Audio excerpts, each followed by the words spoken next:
Brock Lesnar is a real phenomena in the world of mixed martial arts. With only 9 fights in his career, he was able to become a champion, defend the UFC heavyweight title twice, and become one of the biggest stars in mixed martial arts. And that was only after he had managed to become a World Wrestling Entertainment pro wrestling star. Many fans have questions about his career in the UFC, having left both positive and negative emotions for the masses. Quite understandable, given the splash he made in such a short career. In this video, I want to discuss with you exactly how good Brock Lesnar was and the legacy he left behind at the UFC.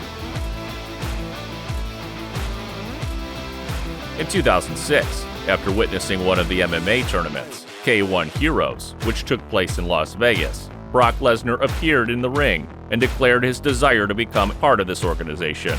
His first fight took place in 2007 against Korean fighter Min-Soo Kim. As I said, Lesnar was a pro wrestling star, and many viewers had doubts about Lesnar's fighting training because he was an actor who until then fought only according to script, without participation in any real fights. But what many didn't know was that Lesnar was an NCAA Division I collegiate wrestler and a national champion.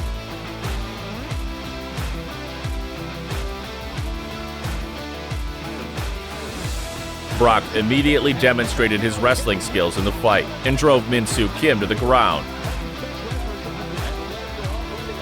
Brock took up a full mount and began to throw heavy punches. Min-Soo Kim could not handle Brock's power and surrendered. It was an impressive performance that displayed his wrestling prowess, physical strength, and high speed for his size.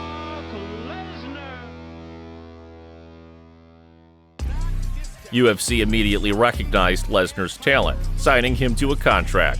Lesnar's UFC debut took place on February 2, 2008, during the UFC 81 tournament. His opponent was former UFC heavyweight champion Frank Mir. Lesnar began aggressively, landing 2 crosses that sent Frank to the canvas. Brock began to beat his prone opponent, but was halted at 13 seconds, reprimanding Lesnar for forbidden blows to the back of the head. Lesnar turned the fight to the ground and tried to finish Frank off with sheer strength, but missed the mark, allowing the opponent to apply a painful knee bar. At 1:30 of the first, Lesnar was forced to surrender. For Frank Mir, it was a huge win that ruined Brock Lesnar's debut. However, Lesnar accepted the defeat and agreed that Frank Mir was better in this fight. Brock returned to the cage 6 months later for UFC 87. His opponent was Heath Herring. Brock began with a heavy cross, sending Heath to the canvas. Lesnar was able to take the top position on the ground and skillfully used his ground and pound. In the end, Lesnar won by unanimous decision. UFC surprised many by arranging his next fight against heavyweight MMA legend Randy Couture, who was 45 at the time, was doing his second title defense, and wanted this fight against the younger and larger Lesnar. Paying tribute to Randy, he interrupted Lesnar well in boxing and skillfully used the clinch, but the challenger was stronger and larger, such that Couture simply could not defend against Brock's throws and his fight. In the second round, Brock strikes well with his elbow. Couture is shocked, but shows his character and pins Brock to the cage. In the 3rd minute of the second round, Brock counterattacks well and knocks Randy to the canvas. Brock swiftly moves to finish off Randy with his hammer fist on the ground. The ref decides to stop the fight, and Lesnar becomes the new heavyweight champion in only his 4th career fight for the company. This was a great outcome. Lesnar sold pay-per-views and was worth his weight in gold. The story continues. The UFC is hosting its 100th tournament with an amazing cast of fighters, including Brock's fight as the main event of the evening. This was Lesnar's first title defense against Frank Mir, the same Frank Mir that ruined Lesnar's UFC debut. In the first round, Brock throws Mir to the ground using his strength and speed, as well as strikes in the mount.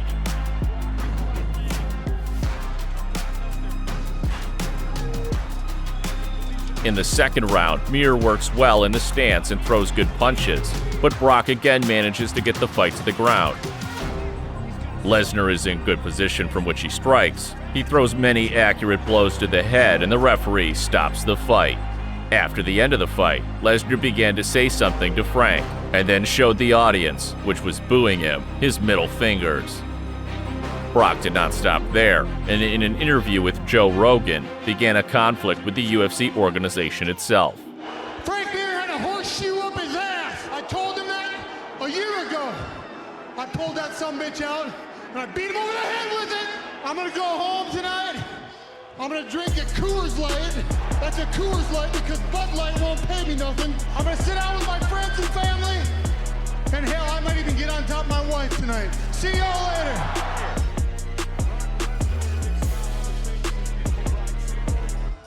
After this fight, Brock defended his belt twice against Shane Carwin, but Brock was suspended due to poisoning. The poisoning resulted in terrible pain, forcing Lesnar to undergo surgery and take time to recover. During Brock's recovery, Shane Carwin defeated Frank Mir by knockout in the first round to become an interim champion and gain an opportunity to merge the title with Brock Lesnar's. At this point, Carwin was a terrifying heavyweight in the UFC, with a 12-0 record, all ending ahead of schedule. What's more, in college, Carwin was a high-class fighter of the second division, and apparently, for Brock, who was returning from the operation, this fight did not appear the most favorable. Nevertheless, their fight took place at UFC 116.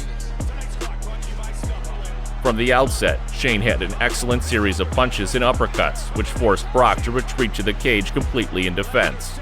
The champion tried several times to move the fight to the ground, but Shane defended well. After that, Shane again began to throw a series of punches that, in my opinion, and according to the current rules, would have resulted in a stoppage, since Lesnar merely defended passively. Somehow, Brock survived this round. Carwin, who had an excellent round 1, appeared exhausted in round 2, with Lesnar taking advantage. Brock moved the fight to the ground and performed an arm triangle choke, delivering the first defeat of Carwin's career. Brock was able to survive the most unpleasant situation of his career and win, while fans were very enthusiastic about his success, despite their recent animosity. Brock was able to change his reputation from wrestling actor to Ultimate Fighter in a fight against a real serious opponent. At UFC 121, Brock defended his belt against the main challenger, Cain Velasquez, an unbeaten foe and former NCAA wrestler. Cain also had a heavy blow which had knocked down many of his rivals. As expected, Lesnar immediately attempted to move the fight to the ground, but Velasquez was able to resist. Brock manages to knock down Cain, but this takedown caused significant trouble. Lesnar failed to hold the position. Velasquez got up and immediately moved the champion to the ground, taking a dominant position, throwing a lot of hard punches, landing accurate strikes to the head, a knee to the body, and a right cross, which sends Lesnar to the canvas, with no choice but to go into a passive defense. Velasquez became the new champion. After this defeat, Brock had to fight the number 1, Junior Dos Santos, and they became the coaches of the Ultimate Fighter for Season 13. Brock's team included Tony Ferguson, who progressed very well under Lesnar's command. Brock led Ferguson to the Ultimate Fighter finale, where he became the winner, later becoming one of the best light heavyweights in the UFC. The fight between Dos Santos and Lesnar never took place, as Brock's old injury worsened again, undergoing another surgery. Lesnar returned for a fight in December 2011 against former Strikeforce champion Alistair Overeem, who was making his UFC debut. The fight began with some reconnaissance. Alistair took aim of Brock, who unexpectedly tried to transfer his opponent to the ground. Overeem defended perfectly. Overeem began to attack Brock in the clinch, throwing his trademark knee blows, inflicting great damage to Lesnar.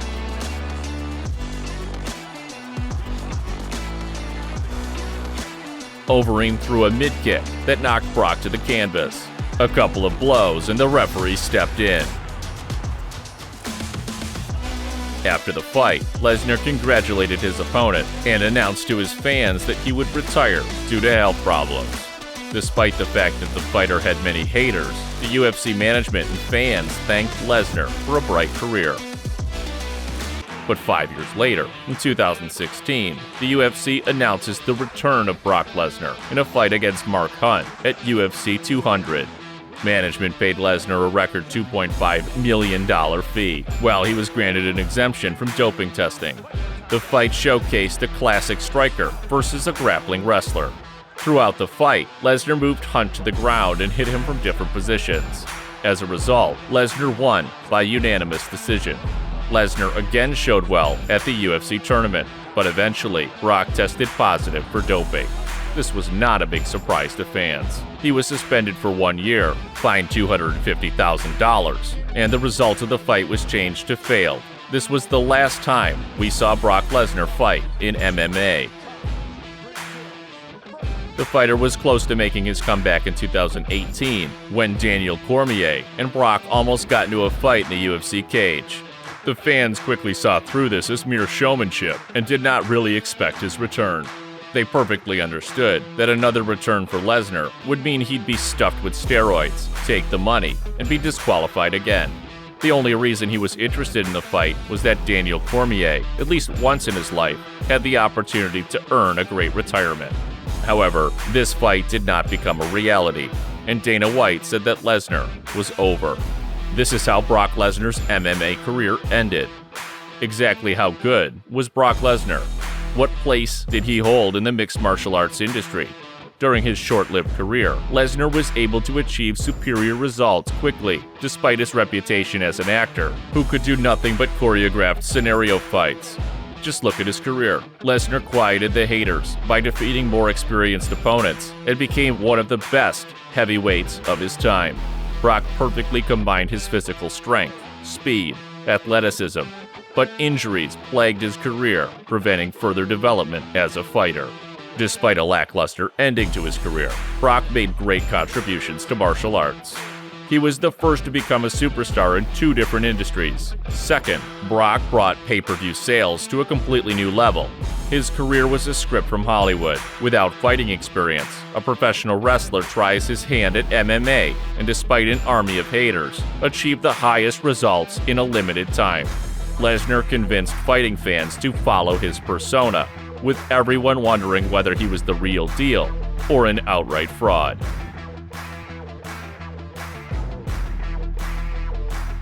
Friends, that was our review of Brock Lesnar's career. If you had any thoughts about Brock's career, then please leave your comments, press the like button, and do not forget to subscribe to the channel.